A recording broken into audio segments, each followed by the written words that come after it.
Let's go to Kyle in Missouri. Well, I heard the gentleman who was speaking on your station, who's 28 years old, and he seems like he's a little bit worn out by life. And I think that happens to a lot of people. I think most of us experience that at some point.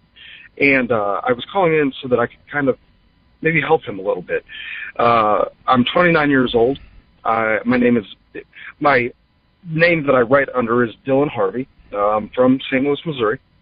I had a 3-year-old daughter who was murdered by a heroin addict in March of 2016.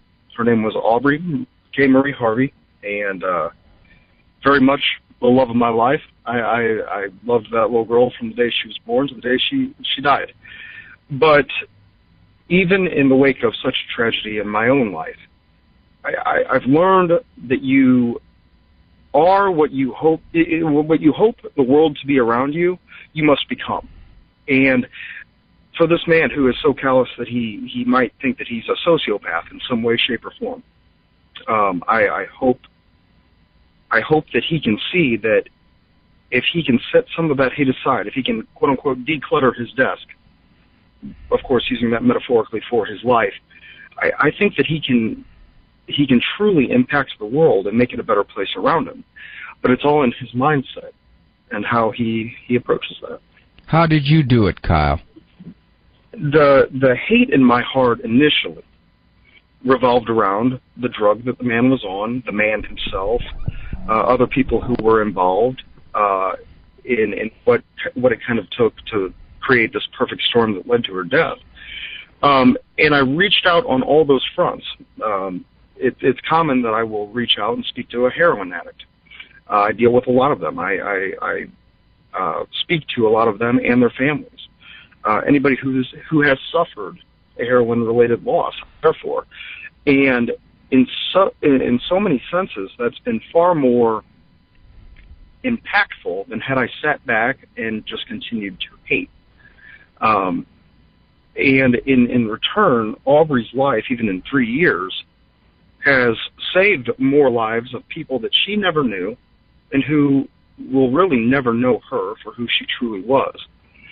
And it's made an impact on this world. Her love, because she was 3, she knew nothing but love, but her love is now being shown to the world.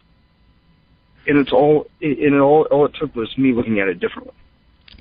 You decided, okay, for me, were you a religious man before that, and therefore you used your faith to forgive by reaching out to the very class of folks that would be involved in something like this? Or did you realize that there somehow, some way, is something much bigger than you and Aubrey that you had to reach for? Otherwise, you would just self-destruct.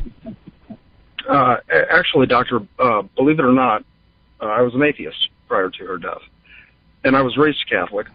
I had to kind of get back to those roots, those things that made me who I was. And for me, religion was a part of it.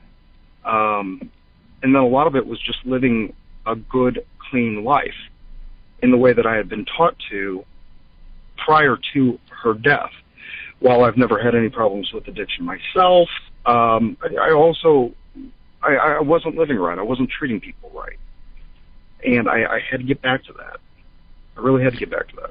It would seem that, Kyle, folks in your position would be even angrier at this God that they don't believe in, that this innocent little girl was taken from this life, and this God that you said you didn't believe in, well, if he is there, then I want nothing to do with him because he's cruel to allow this to happen. But you didn't react that way. No, sir. In fact, the day of her death is really where I start to look back on my own faith, and I think that's where it changed. I have a younger niece who was my daughter's, obviously, best friend, first cousins and best friends. And on the day of Aubrey's passing, they had gone to get her out of preschool. Of course, we wanted the family around, and she knew nothing of it because you don't explain to a young child what tragedy has just occurred. And And I kind of, when she got there, I was obviously in tears. I was still distraught. I just kind of wanted some normal conversation. And I asked her, I said, what did you learn at school today and what have you? And she said, I learned Jesus dances. And I said, oh, okay. And this little one, she said, I had a dream last night. And Aubrey had passed overnight. We don't know the exact time. We probably never will. We don't even truly know the date because, of course, midnight.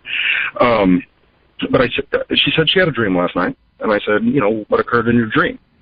And she said Aubrey was scared when she went under the water. She was drowned, and that's why she died. Aubrey was scared when she went under the water, and when she emerged from the water, Jesus danced with her. That little girl knew nothing about what happened to Aubrey, and she told you about a dream she had? She knew nothing of what had happened to Aubrey.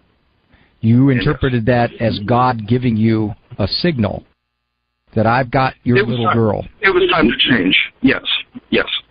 Of course, it's prior to the age of her cognizance. She wasn't old enough to truly accept Christ, and of course, she's welcome into His kingdom. Whew. I was thinking while Kyle was talking, the circumstances surrounding his little girl's passing.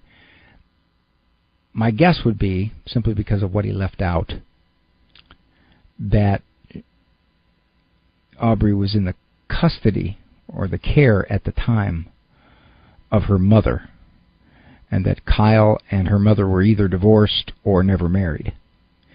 And the mother's lifestyle put this little girl at risk. But the broader issue, there's some big ones with that one. Of course, the first thing a lot of folks would say is, why God? Where is God? Some people say, why would He do this? In other words, they blame Him for His action. He actually did this. He actually somehow pulled the strings that little Aubrey drowned. Other people, perhaps those of a more religious bent, would say, why did He allow it? The answer to that is a very, very simple one.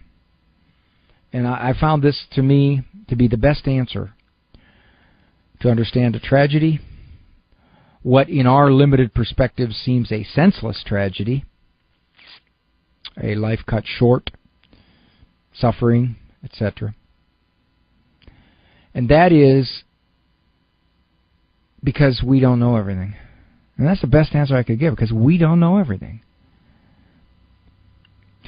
Perhaps little Aubrey would have grown up and totally rejected God. So, she's now with Him for eternity.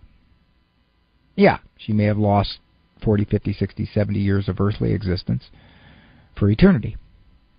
We can't know that. God does. Perhaps at age 17, Aubrey would have been partying and plowed her car into a family of 3. We can't know that. God knows it. So what we see as God's terrible timing, it's only because we see a sliver, probably not even that, of the whole picture. He sees it all. We see very, very narrowly, and then we question, because this is all we know. If, in fact, there is no God, then this is all just random. Some people get longer periods of life than others. Some people suffer more than others. Some people are born into circumstances that are wretched than others. It's all just one big random universe joke. But if there is a God, then He can make it all right, because He has things at His disposal that we have no idea about. We don't know how He'll straighten it all up afterwards. We don't know what could have happened in the future. We are clueless about all that. Now, The fact that we might intellectually recognize that doesn't mean the emotions don't go away. Our Lord himself cried at Lazarus' death, and he knew he was going to raise Lazarus. He didn't go there smiling, going, watch what I'm going to do, guys. No, he wept. And the translation for Jesus wept is bitter, bitter tears. Almost as though our Lord said, this didn't have to happen. But he knew he was going to raise Lazarus. And he still emotionally reacted. Our emotions are understandable. But sometimes if we continue to tell ourselves, because we don't know everything, and we trust God to make it all fair and right in his way, it may take a little bit of the hurt away.